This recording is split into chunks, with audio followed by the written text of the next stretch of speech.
What's up, YouTube, and welcome to another episode of Common Sense Reactions. You already know who it is. It's your boy Sense. This is Family Money Everything. You already know that's the motto, that's the label, that's the brand. That means put your family first, get your bag right. Everything else will follow after that. You know what I mean? Okay, so we in here getting ready to do some reaction to some content, and I see this little thing talking about EMILIO Rojas calling out DJ Khaled. And I was like, whoa. Because number one, what they say he's being called out for, I had no clue about. Like, apparently DJ Khaled is Palestinian. It hasn't said anything about what's going on. I mean, we gonna talk about it. We gonna talk about it.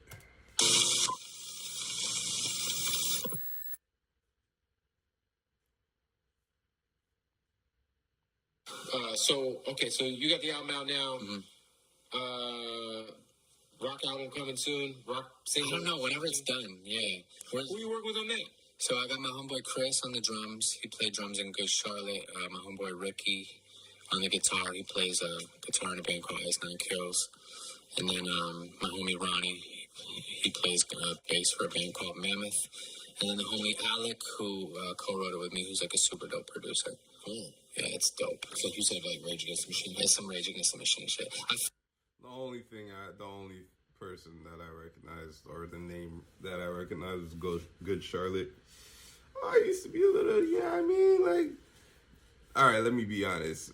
I thought it was like pop rock, like girl rock, like, you know what I mean, like Avril Lavigne type shit.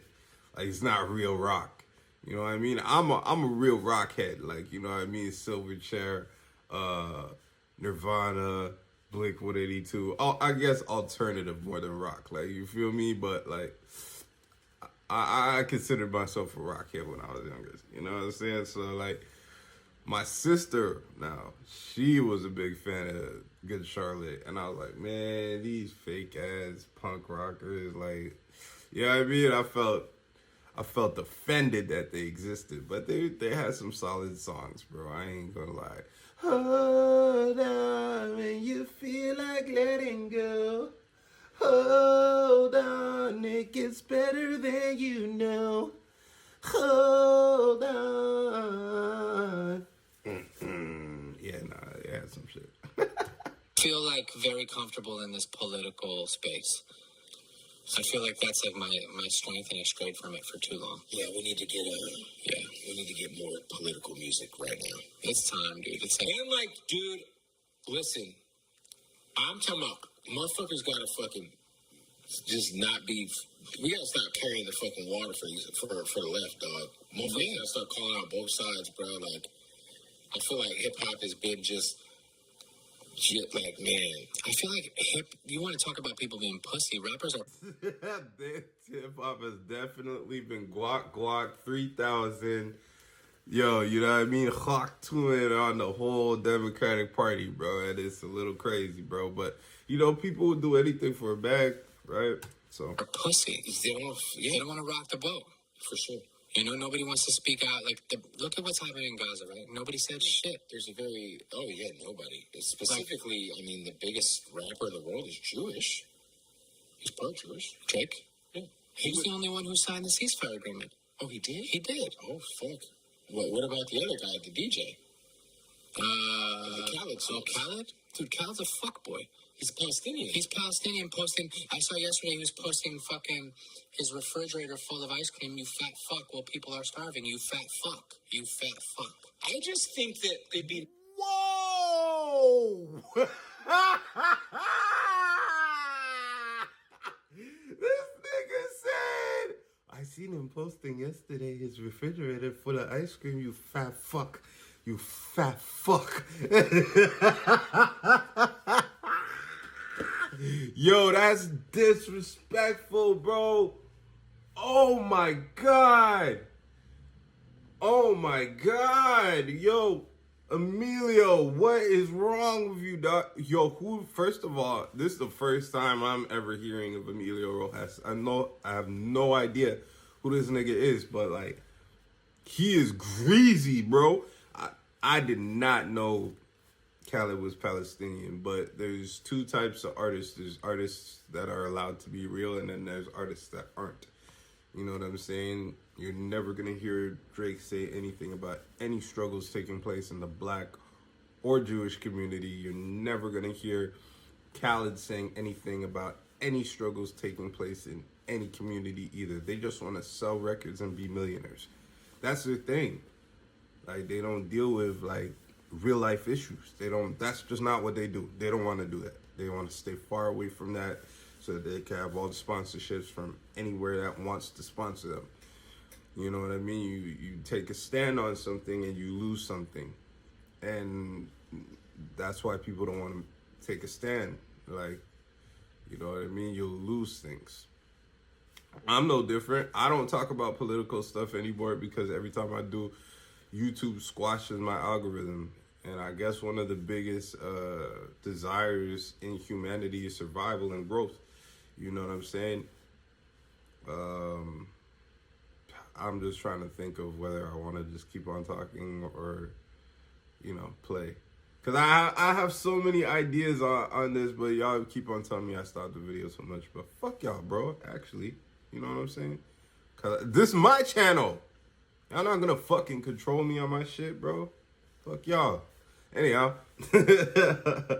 you know, I'll keep it playing because I actually forgot my train of thought. But you know, if it comes back, I'll stop it again in 12 seconds. Nice for people to just have an opinion. I didn't know Drake signed that ceasefire. He signed this ceasefire. Props to Drake. I gotta give up props to him. I had no idea. That's amazing. Yeah, but I feel like he's the only one. I think Cole wore like a pin, which I respect. Yeah, just like say something. Mm-hmm. Keep the fucking radio silent. Okay, shout out to Kehlani. Yeah, for sure.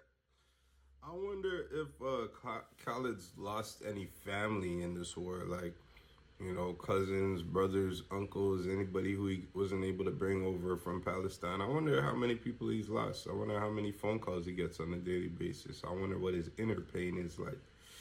You know what I mean? And I wonder what it's like to have that inner pain and to have that rage or to have that anger or disappointment with your country for not, you know, standing with their people. Because I know it's really got to be hard for Palestinian Americans living here who just are you know, disappointed by the fact that their destruction continues to be funded and aided and abetted. It's oh my God, I'm talking about politics. I gotta stop. I'm sorry, guys. I'm sorry, YouTube gods. Don't do it to me. Don't do it to me. I'm sorry. I apologize. I don't have an opinion on this. I don't have an opinion. Nobody's supposed to have an opinion. All right. I've already been riding. I saw her at one of the marches. I was like, okay. Shout out to my brother Belly. Mm-hmm. Belly. He's Palestinian, right? Yeah, he is. His whole album that he just dropped. Belly is Canadian. Notice the difference. The American Palestinian does nothing. The Canadian Palestinian goes into marches. And he ain't even popping. Yeah, I know this sounds crazy, but I got a call right in the middle of this reaction, so I don't remember what I was saying. I've been on the phone for like the past hour. I apologize. I know I remember I was in the middle of something passionate, and so it's going to be very weird to see me come back and just be super chill and shit. But I'm going to play it back for a little bit and see what was going on. That's my brother Belly. Mm-hmm. Belly. He's Palestinian, right? Yeah, he is. Yeah. His whole album that he just dropped, I think all the proceeds are going to Gaza Strip. Oh, yeah. Now I think I remember now. Like, the Canadian Palestinian was standing on business, and the American Palestinian was like, I don't want nothing to do with it. But, yeah, like I said, I understand people are into self-preservation and wanting to maximize their income. I couldn't see myself not saying anything. If my people are going through some issues, I would be willing to take the loss, especially if I know I have investments. Because like at that level, you should be able to have so many investments and have money in so many different places that are just creating residual income for you. That like your only fear should not being denied access to new money. Like, you know what I'm saying? Like, it should be like, all right, well, you know, the next 4 or 5 years are probably gonna be pretty rough because everybody's gonna step away from me after this. But I feel like I need to say something. You know what I mean? Like, next 4 or 5 years, probably not gonna be getting any new sponsorships or advertisements or whatever the case may be. But you know, if I just keep my head down, keep on doing what I'm doing, and you know what I mean, and keep my investments generating, me and my family are already good. You know what I'm saying? So that's it. Like, people just want more and more and more and more and more and more and more. And maybe I don't understand because I haven't got to that point. But like, for me, really, my goal in life is to be able to take care of my family doing what I love. That's my version of success.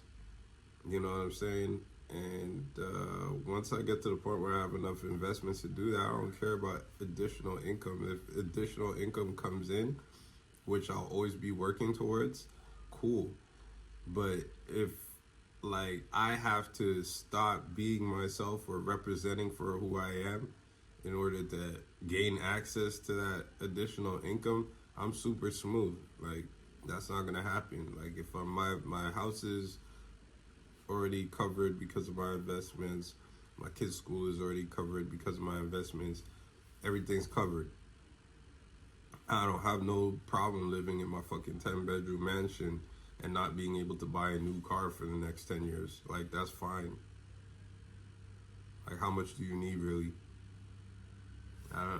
On that note, we don't know what Khaled's doing in the background. He might be putting money into lobbyist pockets. He might be funding certain political movements that are standing for the Palestinians. He might be one of those people who prefers to work in the back. I just couldn't see myself not saying anything out loud. Shout out to The Weeknd. Yep. Put his money where his mouth was. Yep. And has donated $2 or $3 million. J-Lo just donated a bunch of money. Yeah, for sure. Yeah. I just think that whole situation is like, it's the weirdest situation to me, bro. Like, I don't understand how people could look at it and not know what's going on. It's weird, man. Like, even... Only thing I would say is, like, Emilio, you're out of pocket for speaking on something that has nothing to do with you. Like, you can't shame that man for not doing what he's supposed to do for his people. You're not even his people. Like, I could understand if you were half Palestinian or if you were Palestinian or some shit, but your name is Emilio Rojas. Shut the fuck up, bro. This is a case of, like, when who's the nigga who does the white parties, like, and has niggas bunny hopping and stuff, when he went on the Breakfast Club and talked about black violence and he hates seeing it and he hates seeing black hate and all this type of stuff, and niggas cooked him. They fried him. And you know why they fried him? Because you ain't got no goddamn business talking about that, bro. Mind your own fucking business. Whatever your business it is that relates to you, mind that. Mind that. Stay out of our business. You feel me? And so I feel like Emilio probably has a personal vendetta with Khaled, and he just taking his opportunity to try and like expose him and shame him. But bro, it's not your place. Not in this situation. Like, people are like, well, we have to get rid of Hamas. Bro, Hamas doesn't fucking exist in the West Bank. Yeah, and in the West Bank, people are getting fucked up, shot. Yeah, raped. so it's like the same IDF soldiers are in the West Bank doing some gnarly shit. I saw Dave Smith is a libertarian commentator. He just debated Chris Cuomo recently, and it was a really good debate online. Dave Smith was like, you know, a lot of people who are like extremely outraged by racism. And when we say racism, like 2024 versions of racism, don't understand that in the West Bank, the Palestinians are dealing with like 1950, 1945 versions of racism. It's like, yeah. You know what I mean? Yeah. So it's like, but there's no outrage there. No outrage. It's like, you could be outraged that Trump, you know, is insensitive. Or is culturally unaware of the things that he says and how they can come. I'm good for the blacks. Like, it's not good that, you know, obviously he's fucking clueless. But it's like, yo, they were like, really, that's the one thing that, you know, that I was hoping that journalist interview where he was set with the 3 journalists on stage, man, I was hoping they was going to bring up Gaza, man. No, everybody's scared because even the media, like on like an institutional level, they can't talk about it. Like Speedy from Complex brought that shit up to Biden, which I thought was tight. When he was like, "Are you a Zionist?" Biden was probably like, "Hell yeah, I'm a Zionist." No, he was, and he was like, "Do you know what a Zionist is?" And Speedy was like, "Sir, I ask the questions. I don't answer them." Fire. I was like, "Good job, Speedy." Good shit, yeah. I mean, these politicians, you know, we have to hold their feet to the fire because at the end of the day, they're only looking out for a couple people's interests, and it's fucked up. And like, you know, like people have conflated like anti-Zionist activism with like anti-Semitism, and it's just fucking bullshit. Like, dude, when I was a kid, I went to temple. I wanted to be Jewish, you know, like I have no problem with. I have so many Jewish friends. Yeah, I have so many Jewish friends. Like, I have a shit ton. I mean, like. I'm gonna say saying that is not helping your case, bro. That is like one of the quintessential racist things to say. How can I be racist? My best friend's black. Like, you know what I mean? Like, you know what I'm saying?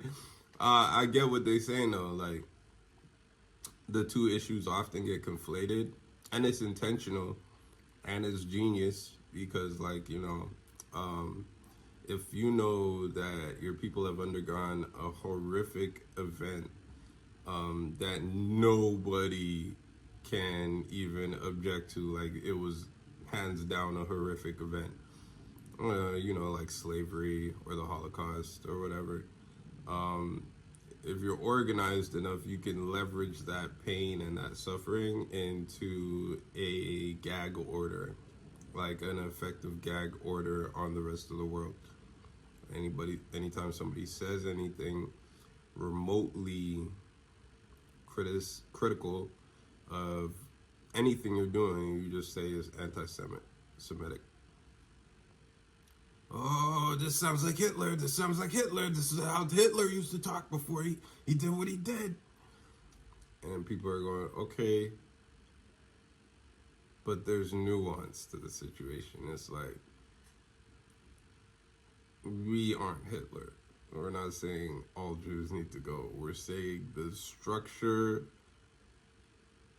of Israel imposing their will on Palestine and denying them rights and freedoms and humanization is wrong, and it should stop. Nobody's saying that Israel shouldn't exist. You know, Jewish people have contributed a lot to culture, science, society. You know, they run the music industry effectively, turned it into $1 billion, $1 trillion industry.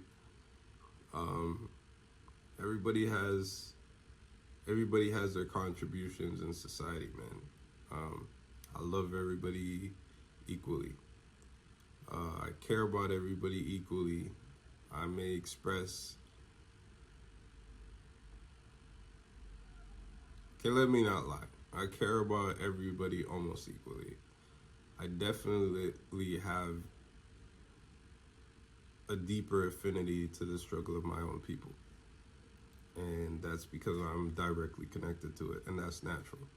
I don't think we should. I think we gotta stop looking at that like it's a bad thing. It's just natural. It's human nature. Like, Jews are gonna care more about what Jews are going through. Arabs are gonna care more about what Arabs are going through. White people are gonna care just a little bit more about what white people are going through, and that's fine. What we need to do is understand how to come together, take our collaborative concerns, and come up with some type of middle ground where everybody loses a little bit, but also everybody gains a little bit in the areas that are most important to them. What's happening in humanity now is that the people with the most money and the most power are able to influence society in unfair ways, where it's not, I guess it's not unfair, because if you have the money and the power, then you earned it, and then you have the ability to impact society more because that money empowered it. But that's because of the system. So it's fair under the current system, which is why people are saying that the system needs to change. You know, lobbyists need to be removed from politics. That should have never been a thing. There should never be a way to influence the government through money. That should never be a thing.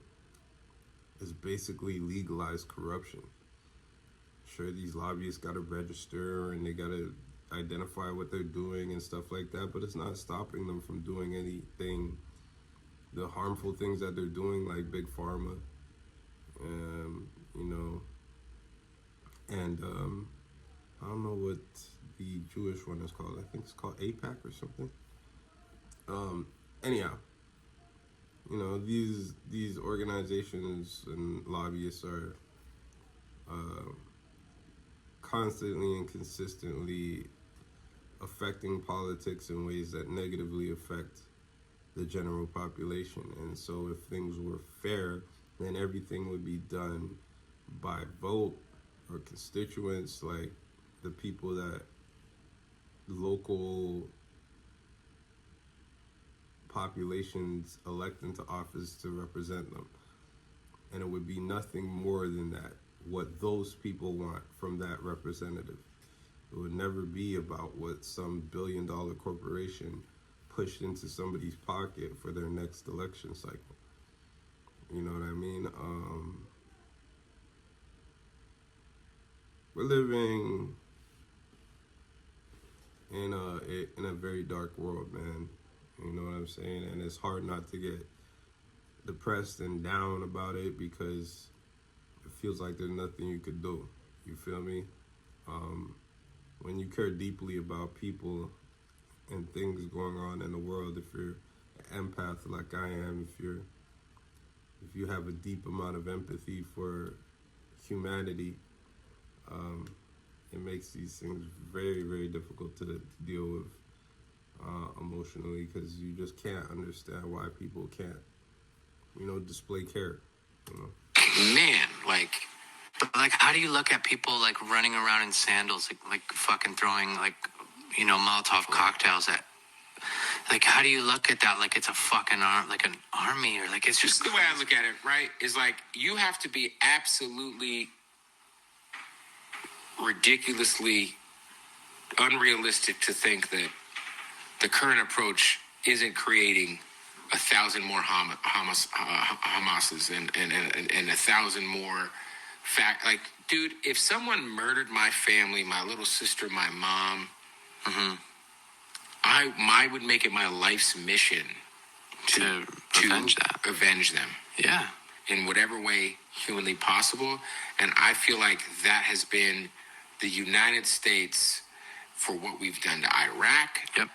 With the drone strikes, with the people, I mean, with all the destabilizations of governments, we're just creating people who hate us. Yeah.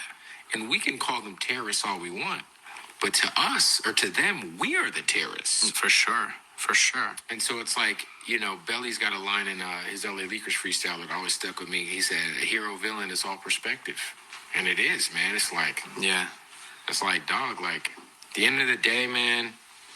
Well, when you're talking about Hamas, like, these are people that have been under like occupation for 70 plus years. Right. So it's like, is it even a terrorist organization? Like, I'm not answering the question, but like, think critically here. Right. You know, like. Yeah, I just think it's interesting, like, you know, when people's water gets cut off and they weaponize the access to water and shit like that. And like, it's just like, yeah, come on, like, if all of the, you know, the United Nations has said that there's war crimes being committed. ICJ. Yeah, it's like, you know, all, like at a certain point in time, it's like, you know, why are we the only country, well, not the only country, but. It's the big three, right? The U.S., the UK, Australia. They're not acknowledging. But they said they would arrest Netanyahu. The UK did. If he stepped foot in the country. UK said that? Yeah. So the U.S. is really, we're like on an island right now as far as supporting this fucking genocide that's going on. The UK said that. Yep. Shout out to those bloody British. Yeah, it's crazy. And like, fuck it, man. Fuck Biden. Fuck Biden for sure. For sure. Fuck Biden as a record label. On that note, it's been real. You don't have to vote for either of those fucks. nope. Vote your conscience. Vote your conscience and let the rest fall where it falls, because they brainwash you into thinking you're throwing your vote away, which is why we only have two parties, because people go to the poll and they think, well, this person has no chance to win, so I'm going to vote. That's the whole problem. Yep. Boom. My brother. Appreciate you, brother. Throw it away, man. Throw it away. Right in RFK. You know what I'm saying? Write it in. Throw it away. I don't know, man. I really do not freaking know. Like, I really don't know. It's just it's a very, very, very, very, very, very, very, very, very, very sad and unfortunate situation that, man, so much, bro. I can't even do this right now, man. I appreciate y'all. If you made it this far, please make sure you like, comment, subscribe, and you already know what it is. It's your boy Sense. I'm out. Peace.